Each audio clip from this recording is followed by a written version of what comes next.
Hare Nama Hare Nama eva kevalam Kalo nasteva nasteva nasteva gatiranyata.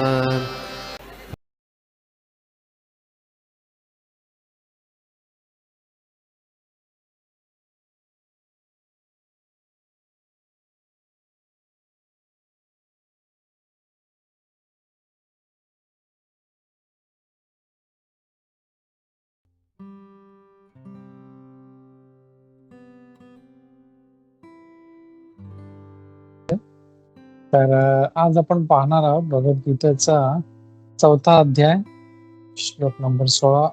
त्याच्या पुढे बघणार. मागच्या वेळेस आपण 15 पर्यंत श्लोक पाहिले होते, 15 नंबर पर्यंत. आज आपण 16 त्याच्या पुढचे श्लोक पाहूया काही. तर प्रार्थनेने चालू करूया आपण. ओम अज्ञानतिमिरान्धस्य ज्ञानाञ्जनशलाकया चक्षुरुन्मिलितं येन तस्मै श्रीगुरवे नमः. श्रीचैतन्यमनोभीष्टं स्थापितं येन भूतले स्वयं रूप कदा मह्यं ददाति स्वपदान्तिकम्. वन्देऽहं श्रीगुरु श्रीयुतपदकमलं श्रीगुरुं वैष्णवांश्च श्रीरूपं सागरजातं सहगणललिता श्रीविशाखान्वितांश्च. हे कृष्ण करुणा सिंधु दीनबंधु जगतपते गोपेश गोपिका कांत राधा कांत नमस्तुते. तप्त कांचन गौरांगी राधे वृंदावनेश्वरी वृषभानुसुते देवी प्रणमामि हरिप्रिये. नमो विष्णुपादाय कृष्ण प्रेष्ठाय भूतले श्रीमते भक्ति वेदांत स्वामिन् इति नामिने. नमस्ते सारस्वते देवे गौरवाणी प्रचारिणे निर्विशेष शून्यवादी पाश्चात्य देशतारिणी. जय श्री कृष्ण चैतन्य प्रभु नित्यानंदा श्री अद्वैत गदाधर शिवासादि गौर भक्त वृंदा. हरे कृष्णा कृष्ण कृष्ण हरे हरे हरे राम राम राम हरे हरे. मुखं करोति वाचालं पंगुं लंघयते गिरिं यत्कृपातमहं वन्दे श्रीगुरुदिनतारणं परमानन्दं श्रीचैतन्येश्वरम्.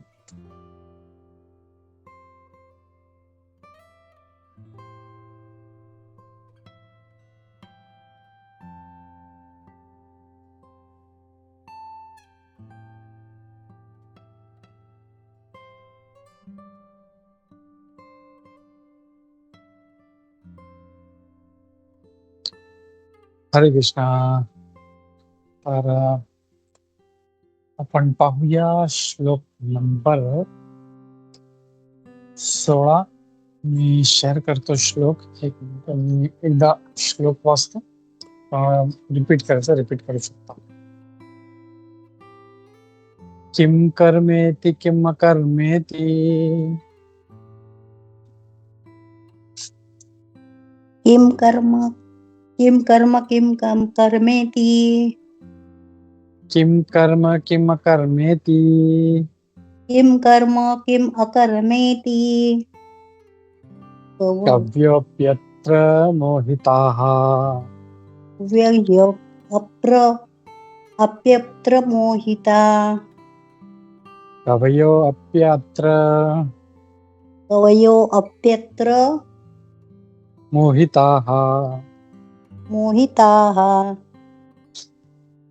तत्ते कर्म प्रवक्ष्यामि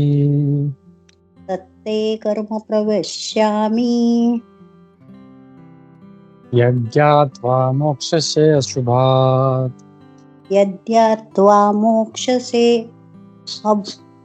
अशुभात.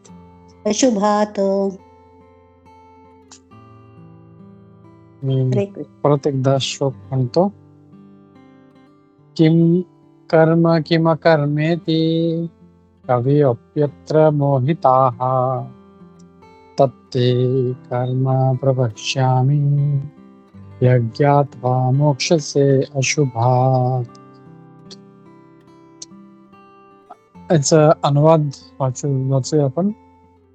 कर्म काय आणि अकर्म काय हे निश्चित करण्यात बुद्धिमान लोकही गोंधळून जातात.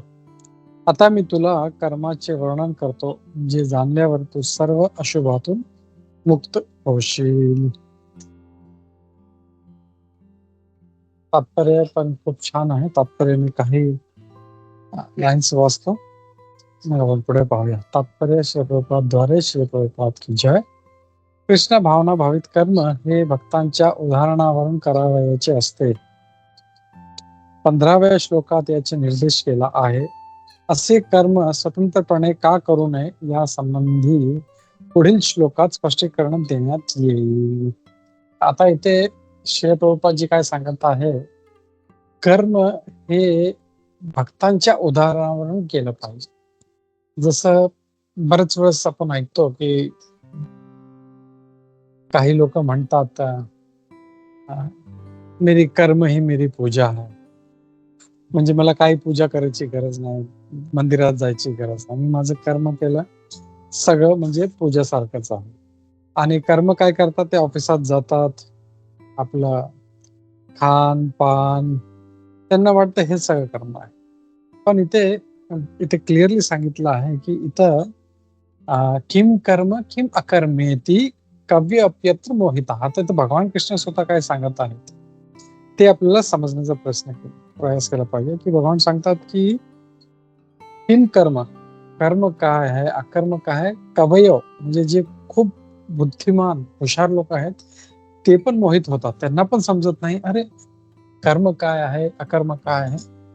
तर याचं खूप चांगलं उदाहरण आपण बऱ्याचशा छोट्या छोट्या स्टोरीज मध्ये पाहतो की जसं ते आपण त्या ऋषीची स्टोरी ऐकतो की तो ऋषी आपला आश्रमात बसलेला असतो आणि समोरून एक गाय जाते आणि पाठीमागून कसाई येतात आणि ते हातात त्यांच्या हे असतं तिला मारायला. तर ती जेव्हा गाय निघून जाते ते कसाई त्याला विचारतात, बाबा ती गाय कुठे गेली. तर त्याला वाटतं खरं बोलणं हेच माझं कर्म आहे आणि म्हणून तो सांगतो की या दिशेत गेली आणि ती ते कसाई जे आहे ते गायीला घेऊन जाऊन मारून टाकतात. त्याच्या त्या खरं बोलण्याच्या कर्मामुळे त्या गायीची हत्या झाली. तर किती मोठं पाप आहे, त्याचं पाप त्या ऋषीला पण लागेल. तर लोकांना कन्फ्युजन आहे की मी काय केलं. इव्हन आपण महाभारतात बघतो की जेव्हा भगवान कृष्ण, युधिष्ठिर महाराज इतके मोठे भक्त होते, पण त्यांना पण जेव्हा सांगितलं की द्रोणाचार्याचा पुत्र अश्वत्थामा मारला गेला, तू हे बोल. तर म्हणजे आपले जे द्रोणाचार्य असतात ते पण खूप हुशार असतात. ते माहिती आहे की आपला युधिष्ठिर जो आहे तो कधी खोटं बोलणार नाही, म्हणून ते कोणाचं ऐकत नाही. ते युधिष्ठिरला विचारतात नरो वा कुंजरो, म्हणजे नर होता का कुंजर म्हणजे प्राणी होता. तर ऍक्च्युली भगवान कृष्णाची जी सगळी आयडिया असते ते फक्त त्याला इशारा करतो भीमला, अश्वत्थामा त्यांच्याकडे एक हाती असतो, तर तो भीम एक गदाने त्याला मारून टाकतो आणि जोरात ओरडायला लागतो, अश्वत्थामा मारा गया, अश्वत्थामाला मारून टाकलं मी, अश्वत्थामा मारून टाकलं. हे सगळे खुश होतात, सगळीकडे बोंबाबोंब होते, अश्वत्थामाला मारून टाक. आणि ही खबर त्याला सांगतात युधिष्ठिरला की तू सांग. तर तो पण कन्फ्युज होतो, अरे मी तर सत्यवादी, मी कसं खोटं बोलू. पण त्याच्या त्या या हेजिटेशन, त्याला जी हेजिटेशन होते, त्याला वाटतं हे खरं बोलणं माझं कारण. त्याच्यामुळे त्याचा रथ जो नेहमी 2 इंच वरती चालायचा, फटकन तो पडला आणि तो जमिनीला लागला. आणि त्याच्यामुळे त्याला काही क्षणासाठी त्याला ते पाप बोलतात की नरक पण भोगावा लागला. तर कर्म इज सो कॉम्प्लिकेटेड. भगवान इथे म्हणतात कवयोपी मोहितः, म्हणजे जे इंटेलिजंट लोक आहेत त्यांना पण समजत नाही, तर जे साधारण लोक आहेत त्यांना कसं समजेल. आणि म्हणून हे जे स्लोगन घेऊन चालतात, मेरी कर्म ही मेरी पूजा, मी जे करतो ते कर्म तेच माझी पूजा आहे, दॅट इज रॉंग. काही म्हणजे मोठे मोठे जे विद्वान, शास्त्र शिकलेले आहेत, जे पंडित आहेत, त्यांना पण कन्फ्युजन होतं की काय केलं पाहिजे, काय नाही केलं पाहिजे. तर आपण आजकालचे कलियुगाचे जीव काही वाचलं नाही, काही शास्त्र माहित नाही, भगवद्गीतेचं एक श्लोक येत नाही आणि त्यांना वाटतं की मेरे कर्म है मेरी पूजा. तर हे जे असले जे युट्यूब वरती जे मेसेज टाकतात किंवा व्हॉट्सअप वरती मेसेज टाकतात, त्यांच्यापासून खूप सावधान राहिलं पाहिजे. म्हणून प्रभुपादजी बोलतात ना, जसं आधी पण प्रभुपादजीने सेट केलं आणि या अध्यायाच्या स्टार्टमध्ये पण भगवान म्हणतात ज्ञान कसं घेतलं पाहिजे. ज्ञान should be taken only in परंपरा. आणि भगवान म्हणतात की मी हे ज्ञान व्यवस्थाना दिलं, व्यवस्थाने इच्छवाकुला दिलं, इच्छवाकुने मनूला दिलं. दॅट मीन्स असं नाहीये की आपल्याला कुठूनही ज्ञान घेतलं पाहिजे. इट शुड कम फ्रॉम परंपरा अँड द राईट परंपरा, एकदम करेक्ट परंपरा. तर आता 4 परंपरा आपल्याला माहिती आहेत.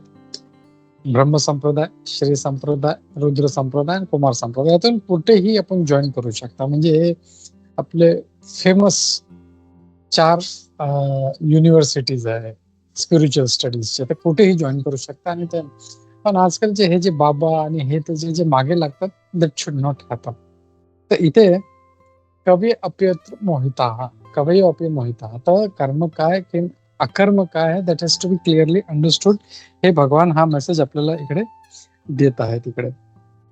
आणि पुढे भगवान सांगतात की जे भक्तांचे जे उदाहरण आहे त्यांनी आपल्याला हे केलं पाहिजे. म्हणजे आपल्याला जे कर्म करायचे असतील किंवा भक्ती करायची असेल, इथे इव्हन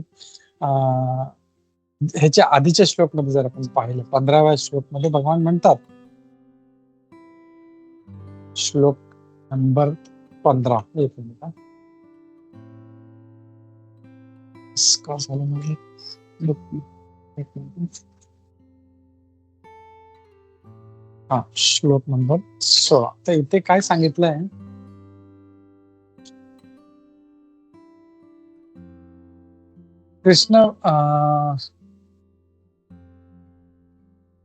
कृष्ण भावना भावित कर्म हे पूर्वकालीन प्रमाणित भक्तांचे उदाहरण अनुसरून करावायचे असते. असं नाही की मला वाटतं एक अगरबत्ती फिरवली माझी भक्ती झाली असं काय नाही. आधीच्या भक्तांनी काय केलं आहे त्यांना फॉलो केलं पाहिजे.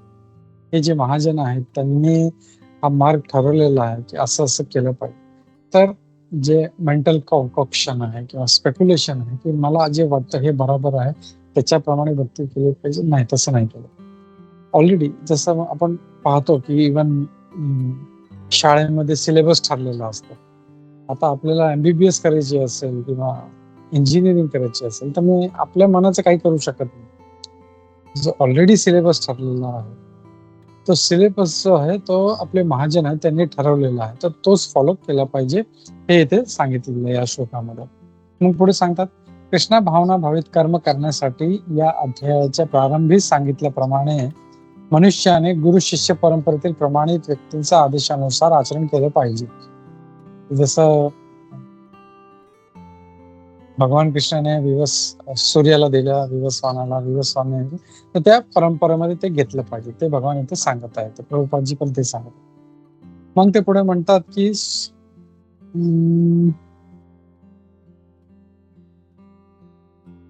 अन्यथा बुद्धिमान मनुष्य ही आदर्श कृष्णा भावना युक्त कर्माविषयी गोंधळून जाईल. नाहीतर जो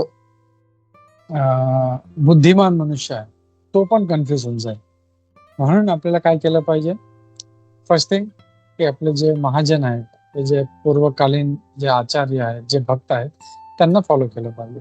आणि जसं नेहमी आपण ती स्टोरी आपण सांगतो की जसं जंगलेमध्ये आता तर कुठे आहे नाही असं जंगल, पण जे गावामध्ये फिरलेले आहेत, जंगलामध्ये फिरलेले आहेत, दे नो की जंगलामध्ये छोटीशी एक पायवाट असते.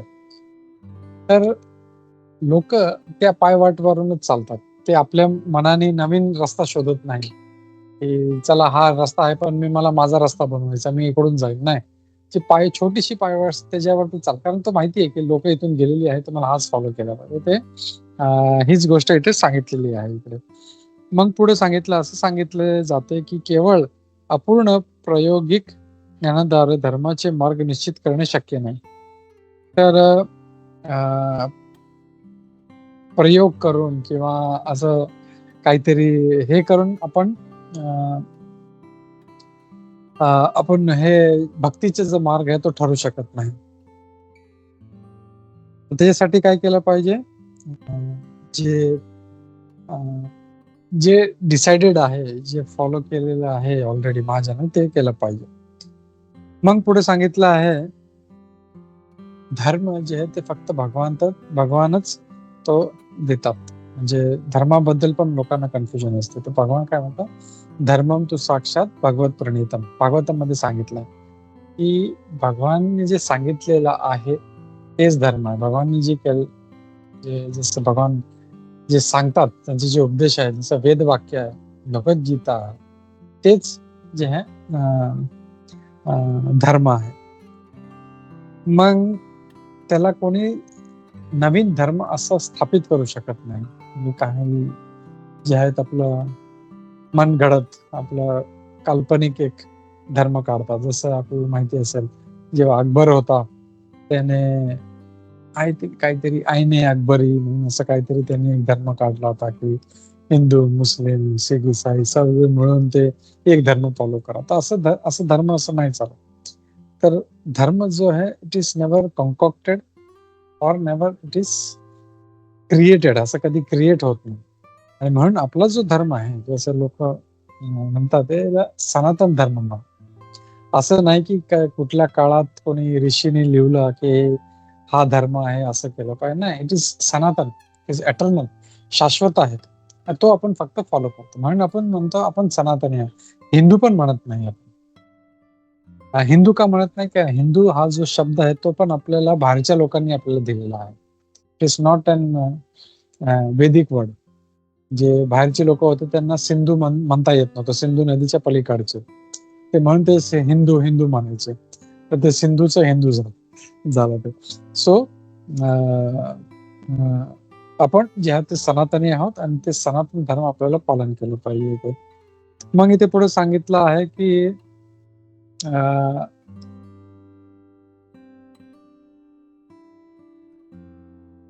अपूर्ण तथा चुकीच्या तर्काच्या आधारे कोणताही मनुष्य धर्माची निर्मिती करू शकत नाही.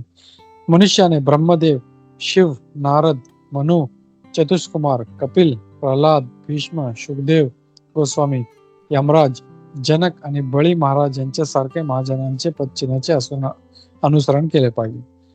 तर हे जे 12 महाजन आहेत तिथे भागवतामध्ये सांगितलं आहे 12 महाजन आहेत. ह्यांना आपण डोळे बंद करून फॉलो करू शकतो. ते कोण आहे? स्वयंभू, नारद, शंभू, कुमार, कपिलो, मनु.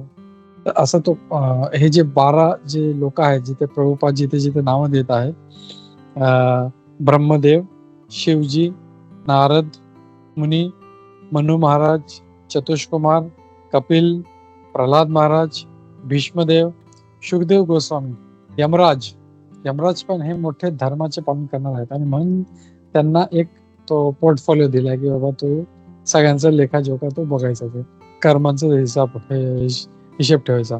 मग जनक आणि बळी महाराज हे सगळे जे आहेत ते महाजन आहेत आणि त्यांनी जे सांगितलं त्याच्याप्रमाणे आपल्याला चाललं पाहिजे. आणि शेवटी म्हणतात केवळ कृष्ण भावना भावित कर्म केल्यानेच भौतिक अस्तित्वाच्या जंजाळातून मुक्त होऊ शकतो. तर कर्म म्हणजे कुठलाही कर्म नाही, आपल्याला कृष्ण भावना भावित कर्म केला तर आपण जंजाळातून मुक्त होऊ. जंजाळातून मुक्त व्हायची ज्याला इच्छा नाहीये, ही कॅन डू एनिथिंग. कसंही बघा, कसंही राहा, पाप करा, पुण्य करा, काही फरक पडत नाही. पण ज्याला या चक्रातून निघायचं आहे, ही शुड स्ट्रिक्टली फॉलो जे कर्म जे आहे, जे भगवंताने सांगितलं, वेदामध्ये सांगितले आहे. आणि त्यात पण जे कृष्ण भावना भावित कर्म आहे, जे आपल्याला भक्तीकडे पुढे नेतील. काही कर्म जे आहेत ते आपल्याला पुण्य देतील आणि त्याच्यामुळे परत आपल्याला जन्म घ्यावा लागेल.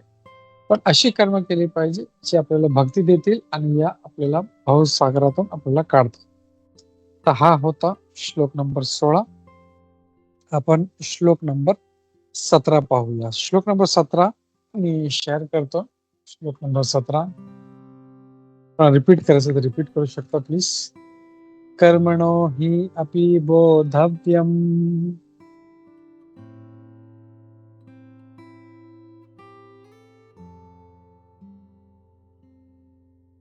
कर्मणो हि अपि बोधव्यम्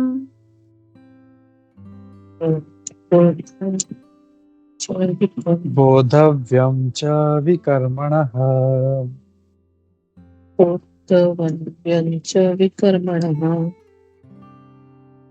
अकर्मणश्चैव बोधव्यम अकर्मणश्च बोद्धव्यम् गहना कर्मणो गतिः. गहना कर्मणो गतिः. अजून कोणाला रिपीट करायचंय? रिपीट करू शकता एकदा.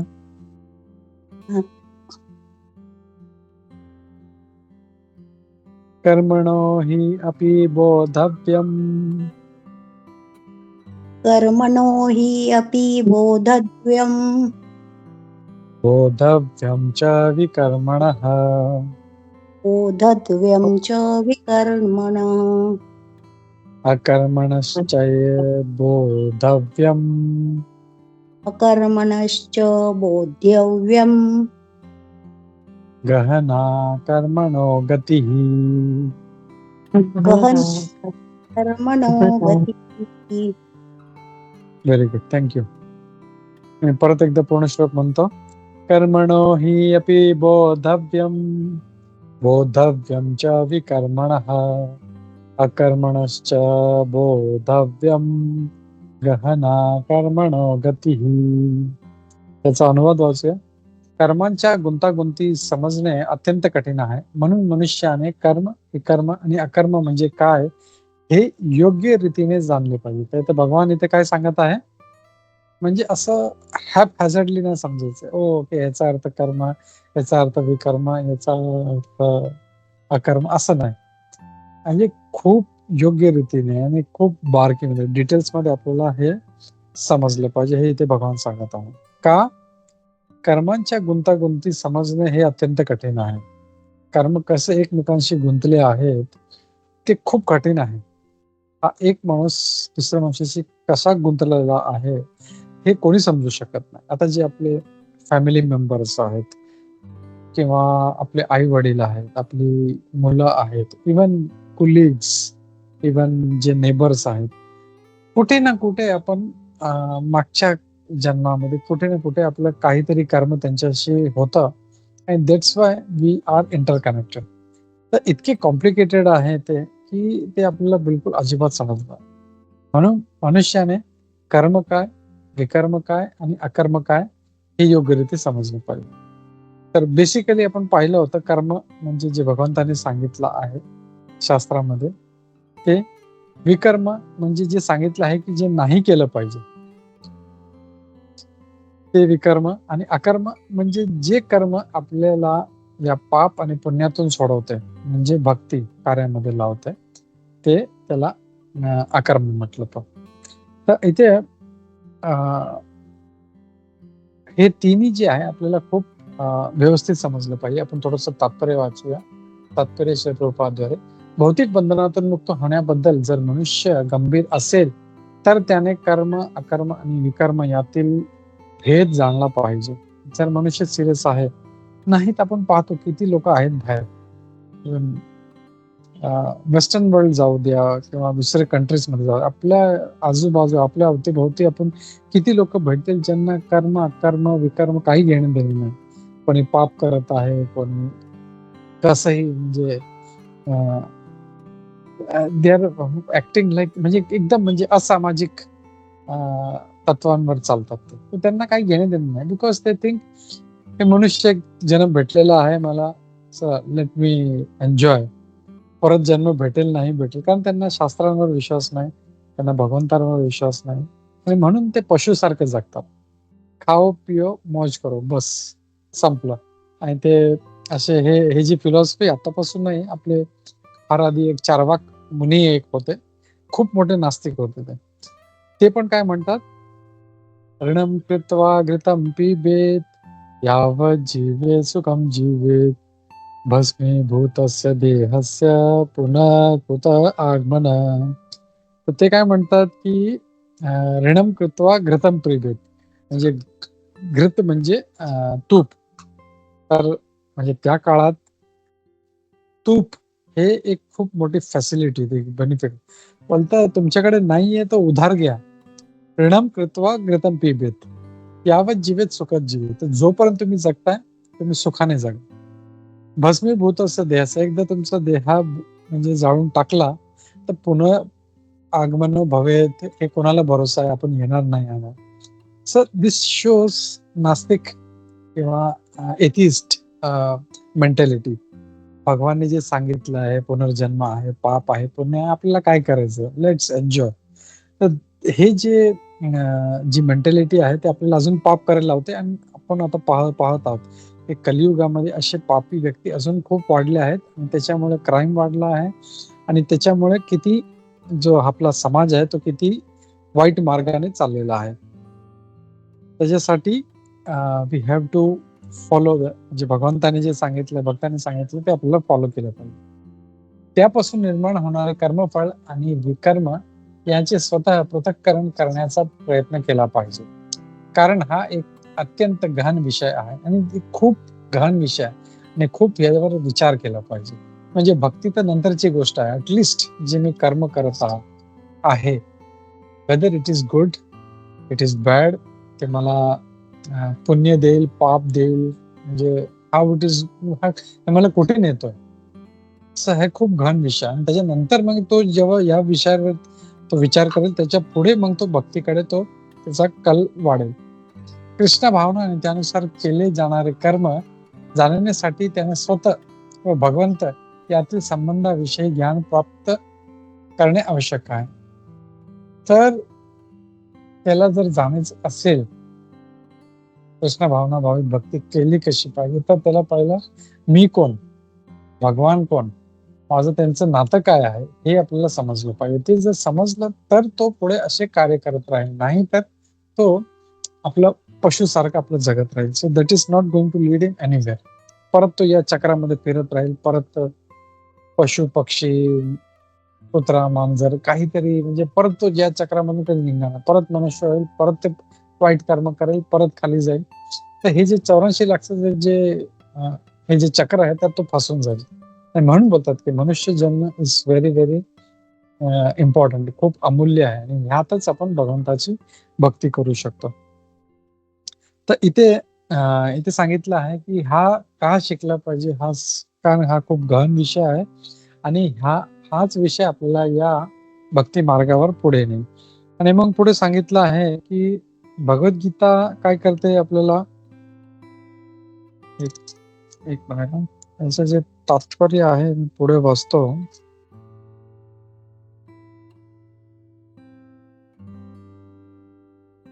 एक लाईन, संपूर्ण भगवद्गीता याच उद्देशाकडे निर्देश करते. परत लाईन वाचतो. या संबंधाचे पूर्ण ज्ञान होणारा मनुष्य जाणतो की प्रत्येक जीव हा भगवंताचा शाश्वत सेवक आहे. तर ज्याला हे सायन्स समजेल भक्तीचं, त्याला समजेल की मी भगवंताचा सेवक आहे. जीवेर स्वरूप होय कृष्णेर नित्य दास. प्रत्येक जीव जो आहे, कोणी असू दे, तो ब्रह्मा असू दे, शिवजी असू दे, पशु पक्षी असू दे, कोणी असू दे, कुठलाही जीव आहे तो भगवंताचा नित्य दास आहे. हे जेव्हा तो समजेल तर संपूर्ण भगवद्गीता याच उद्देशाकडे निर्देश करते. तर भगवद्गीताचा पूर्ण संदेश आहे, कोणी जर आपल्याला सांगितलं तर काय टॉपिक काय आहे त्याच्यामध्ये, भगवान कृष्ण कोण आहेत, मी कोण आहे, माझं त्यांच्याशी संबंध काय आहे आणि मी काय केलं पाहिजे, भक्तीमध्ये कसं पुढे गेलं पाहिजे, हेच टॉपिक आहे. पूर्ण भगवद्गीतामध्ये तुम्ही विचारलं भगवद्गीतामध्ये काय आहे, तर लोकांना म्हणजे इतके मोठे मोठे प्रवचन करतात, पण त्यांना भगवद्गीतामध्ये काय, त्यांना मेसेज त्यांना समजत नाही, भगवान कोण आहे ते समजत नाही, ते स्टील कन्फ्युज. तर तो खरी भगवद्गीता त्यांनी वाचलेली नाही, म्हणून दे आर कन्फ्युज. आणि मग शेवटी प्रभुपादजी म्हणतात, हे सर्व जाणून घेण्यासाठी मनुष्याने कृष्ण भावनेतील अधिकृत व्यक्तींच्या सत्संगाने त्यांच्याकडून रहस्य जाणून घेतले पाहिजे. तर लोक भगवद्गीताचे क्लासेस जॉईन करतात, बरेचसे युट्यूब वरती ऐकतात, पण तो रहस्य त्यांना कधी समजत नाही. जसं मी आता सांगत होतो की भगवान कोण आहे त्यांना हेच माहिती नसतं. भगवान कोण आहे, भगवद्गीता 10 वेळेस वाचून पण ते स्टील कन्फ्युज, भगवान कोण आहे किंवा भगवद्गीतेचा संदेश काय आहे ते पण त्यांना माहित नाही. तर जे खरे जे योग्य भक्त आहेत, जे योगी जन आहेत, त्यांच्याकडून आपल्याला हे समजलं. आणि म्हणून मी सांगितलं जे 4 जे स्पिरिच्युअल युनिव्हर्सिटीज आहे ते जर जॉईन केलं आपण, तर आपल्याला ते ज्ञान निश्चितपणे आपल्याला भेटेल. असे करणे म्हणजे प्रत्यक्षपणे साक्षात भगवंताकडून ज्ञान प्राप्ती केल्याप्रमाणेच आहे. तर हे जे ज्ञान आपण भक्तांकडून घेत आहोत, प्रामाणिक जे त्या परंपरेमध्ये आहे त्यांच्याकडून घेतलं म्हणजे डायरेक्ट आपण भगवंतांकडूनच ज्ञान घेत आहोत. जसं जे 4 संप्रदाय कुठले कुठले आहेत कोणी सांगू शकता? आता मी बोललो 2-3दा, but still if somebody remembers. Brahma हे खूप संप्रदाय, महत्वाचं आहे. Very good. ब्रह्म संप्रदाय, श्री संप्रदाय, श्री संप्रदाय, अजून 2. कुमार संप्रदाय आणि हा. रुद्र संप्रदाय. म्हणजे भगवंतांनी 4 लोकांना हे ज्ञान दिलं होतं. ब्रह्माजी, चतुर्कुमार जे ब्रह्माजीचे 4 पुत्र आहेत त्यांना दिलं होतं, शिवजींना दिलं होतं आणि लक्ष्मीजी. तर हेच 4 जे आहेत, जे 4 लोक त्यांनी मग पुढे आपल्या शिष्यांना दिलं, त्यांनी त्यांच्या शिष्यांना दिलं, त्यांनी त्यांच्या आणि असं हे ज्ञान जे आहे ते आपल्याला भेटत आहे.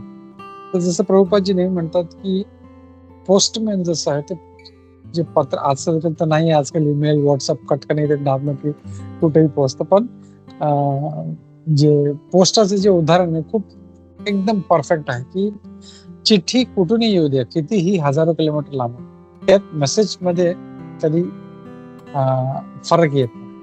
तसं भगवंतांकडून हा मेसेज येत आहे त्यामध्ये त्यात कोणी चेंज करत नाही. जसं लोक क्लेम करतात की जे बायबल आहे त्याच्यामध्ये पण खूप चेंजेस केलेले आहेत.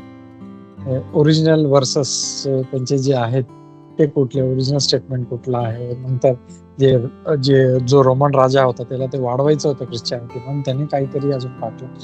तर हे आता कन्फ्युजन आहे की जे म्हणून लोक ओल्ड टेस्टामेंट वाचतात, त्याच्यामध्ये पण काही चेंजेस आहे, वी डोंट नो. तर मेसेज जो आहे तो ॲज इट इज असायला पाहिजे. आणि भगवंताचे हे जे म्हणून जे 4 संप्रदाय आहे त्याच्यामध्ये मेसेज एक्झॅक्टली जसं तसं जे भगवंताने सांगितलं तेच त्यांचे शिष्य असू दे की त्यांचे शिष्य असू दे, they are going to give the same thing. जसं पोपट असतं, पोपट जे त्याला शिकवलेलं तेच बोलतात. तसं आता ही जी भगवद्गीता आपली आहे जशी आहे तशी किंवा यथारूप, त्यातमध्ये काही चेंजेस नाही, त्यात काय ऍडिशन नाहीये, त्यात काय डिलिशन नाहीये, ॲज इट इज जे भगवंतांनी सांगितलं ते सांगितलं. तर आपण आधी वाचलं पण होतं इंट्रोडक्शन मध्ये की ह्याच्या आधी हे भगवद्गीता लिहायच्या आधी जवळजवळ 700 ऍडिशन्स फक्त इंग्लिश भाषेमध्ये होते. बाकी दुसऱ्या लँग्वेजेस मध्ये जे एवढे आपले 23-24 लँग्वेजेस आहेत त्यांच्यामध्ये तर होतीच भगवद्गीता, आणि किती सारे फक्त इंग्लिश मध्ये 700 एडिशन असूनही हे वाचून कोणी भक्त बनला नव्हता. आणि म्हणून प्रभुपादजी म्हणतात म्हणून मला ही भगवद्गीता लिहावी लागली. म्हणून मेसेज जो आहे तो ॲज इट इज असला पाहिजे. कोणी मला सांगितलं की तुम्ही प्रतिभा माताजींना एक मेसेज द्या, 1 मिनिट,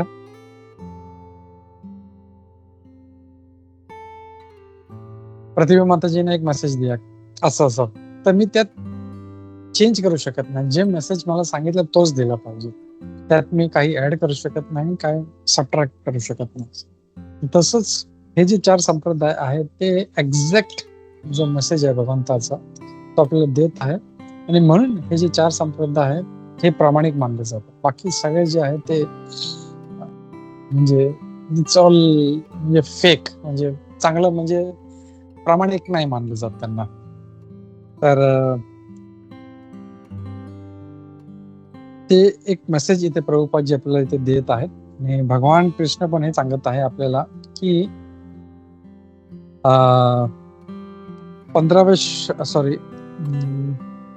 16व्या श्लोक मध्ये म्हणतात कर्म काय आणि अकर्म काय. जे विद्वान लोक आहेत तेही कन्फ्युज होतात. आणि 17व्या अध्यायामध्ये हे जे कर्मांची जी जे काय म्हणतात खूप कॉम्प्लिकेटेड आहे. गहना कर्मणो गती, काय तो शब्द वापरलाय,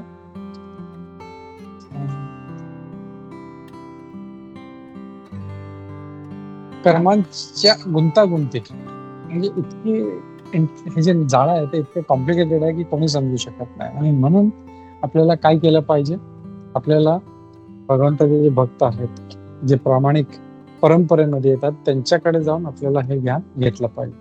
तर हाच मेसेज या 2 श्लोकांमध्ये आपल्याला भेटत आहे इकडे. 16, 17, 18 पण एक आपण फटाफट वाचूया, आपल्याकडे टाइम आहे थोडासा. Will read that also. 18वा श्लोक मी शेअर करतो. 18वा. कर्मण्य अकर्मः यः पश्येत्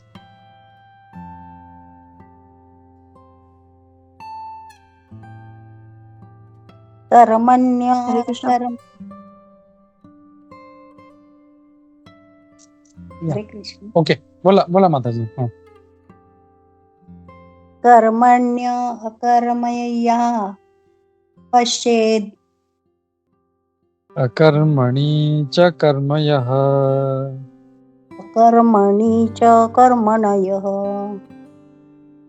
स बुद्धिमान् मनुष्येषु बुद्धिमान् मनुष्येषु स युक्तः कृत्स्न कर्म कृत्. सयुक्त कृत्स्न कर्मयकृत् कर्म कृत्. ओके, कर्म मी पूर्ण श्लोक म्हणतो. कर्मण्य कर्म यः पश्येत् अकर्मणी च कर्म यः सः बुद्धिमान् मनुष्येषु स युक्तः कृत्स्न कर्म कृत्. जो कर्मात अकर्म पाहतो आणि अकर्मात कर्म पाहतो तो बुद्धिमान मनुष्य होय, आणि जरी तो सर्व प्रकारच्या कर्मामध्ये मग्न असला तरी तो दिव्य स्तरावर स्थित आहे. तर इथे भगवान काय सांगत आहे की जो कर्मात अकर्म पाहतो आणि अकर्मात कर्म पाहतो तो मनुष्य जो आहे तो खूप बुद्धिमान आहे, आणि तो जरी सर्व प्रकारच्या कर्मामध्ये जरी मग्न असला तरी तो दिव्य स्तरावर. तर याचं पण तात्पर्य खूप चांगलं आहे. काही लाईन वाचू आपण. तात्पर्य श्री प्रभुपादद्वारे. श्री प्रभुपाद की जय. कृष्ण भावना भावित युक्त कर्म करणारा मनुष्य स्वाभाविकपणे कर्मबंधनातून मुक्त असतो. तर जो कृष्ण भावना भावित कर्म करत आहे तो कर्मबंधनातून मुक्त आहे, कारण तो प्रत्येकचे त्याचे कार्य आहे ते भगवान श्री कृष्णासाठी आहे, स्वतःच्या इंद्रिय तृप्तीसाठी नाही, कृष्णाच्या तृप्तीसाठी आहे. जो आपली कर्मे श्री कृष्ण प्रीत्यर्थ करीत असल्या कारणाने त्याला कर्मांच्या परिणामापासून सुख दुःख भोगावे लागत नाही. तर तो सगळं कार्य भगवान श्री कृष्णासाठी करत आहे म्हणून त्याला सुख दुःख भोगावे लागत नाही. त्याचं चांगलं उदाहरण आपण पाहतो. अर्जुनाने युद्धामध्ये किती लाखो लोकांचं वध केला त्याने. एक मिनिट, मी परत स्क्रीनवर येतो. ओके, तर आपण पाहतो की अर्जुनाने किती लाखो लोकांचा वध केला, पण त्याला त्याचं काही पाप लागलं नाही.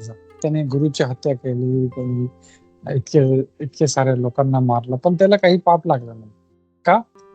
त्याने ते जे कर्म आहे ते भगवान श्री कृष्णांच्या आज्ञेप्रमाणे केलं. जसं एक उदाहरण प्रभुपादजी नेहमी देतात की जसं एक मिलिटरीचा एक मनुष्य आहे, एक मिलिटरीवाला, आर्मीवाला आहे. तो जेव्हा युद्धामध्ये असतो त्याच्या जनरलच्या आदेशावर तो कितीतरी लोकांना, शेकडो लोकांचा वध करतो. तो किती लोकांना मारतो, आणि त्याच्यासाठी त्याला अवॉर्ड भेटतं. त्याला परमवीर चक्र किंवा असं काहीतरी त्याला मेडल वगैरे दिलं जातं. बाबा हे सगळ्यात जास्त यांनी मारलं. का? कारण त्यांनी त्याचे जे जनरल आहे त्याच्या आदेशाप्रमाणे त्यांनी ते लढाई लढली होती. तोच व्यक्ती जेव्हा तो शहरात येतो आणि जर कोणाला शहरामध्ये एक साधारण व्यक्तीला जर तो लाफा जरी मारतो लगेच त्याच्यावरती ऍक्शन होते आणि पोलीस त्याला पकडून घेऊन जाते. का? त्यांनी एवढ्या 1000 लोकांना मारलं, तिथे काही झालं नाही, अवॉर्ड भेटला. तिथे फक्त एक लाफा मारला तर त्याला पोलीस का घेऊन जातात? का? कारण हे जे ऍक्शन आहे त्याचे जे कर्म आहे ते स्वतःच्या ह्याच्यासाठी आहे, पण तिथे जे ऍक्शन आहे युद्धावर ते त्याच्या आपल्या सुपिरियर्सच्या ऑर्डर्स वरती आहे. तर हे आपल्याला समजलं पाहिजे. जसं अर्जुनाने पण तेच केलं. त्यांनी आपले सुपिरियर भगवान श्री कृष्णाच्या आदेशाप्रमाणे युद्ध केलं. त्यांनी जे सांगितलं तू ह्याला मार, त्याला मार, त्याला मार, जे सांगितलं ते करत गेले. तर ते जे आहे ते कर्म, त्यासाठी काही पाप किंवा पुण्य लागणार नाही. भगवंताच्यासाठी आपण जर केलं तर इट इज, पण त्यासाठी भगवंताचा आदेश पाहिजे आपल्याला. आता भगवंताचा आदेश आज आपल्याला डायरेक्ट भेटणार नाही, तर मी काय करू आता? भगवंताचा आदेश मी कसा घेऊ? कुठे जाऊ? मी मथुरेला जाऊ का, वृंदावनला जाऊ का, वैकुंठात जाऊ? नाही, तसं नाही. आपले जे गुरु आहेत तेच आपले कृष्णाचे प्रतिनिधी आहेत. तर त्यांच्याकडून आपल्याला उपदेश घेतला पाहिजे आणि भक्तीमध्ये काय केलं पाहिजे. आणि म्हणून हे जे संप्रदाय आहे हे खूप प्रामाणिक असले पाहिजे, आणि त्याच्यामध्ये मनुष्य जर जोडला गेला, त्याच्यामध्ये त्यांनी ज्ञान प्राप्त केलं, त्याच्यामध्ये त्यांनी दीक्षा घेतली, तर तो त्या दिशेमध्ये हळूहळू का होईना पण तो नक्की पुढे जातो. तर हे जे आहे खूप महत्वाचं आहे. त्या कर्मामध्ये अकर्म आणि अकर्मामध्ये कर्म हे त्यांनी पाहिलं पाहिजे. आणि असा जो व्यक्ती असेल तो मनुष्य खूप बुद्धिमान आहे. तर हे मेसेज इकडे भगवान आपल्याला देत आहे. तर ह्याच्याबरोबर मी इथे थांबतो, आणि कोणाचा काही प्रश्न असेल तो आपण घेऊया. भगवद्गीता यथारूप की जय. श्रील प्रभुपाद की जय. इस्कॉन गुरुवृंद की जय. हरे कृष्ण.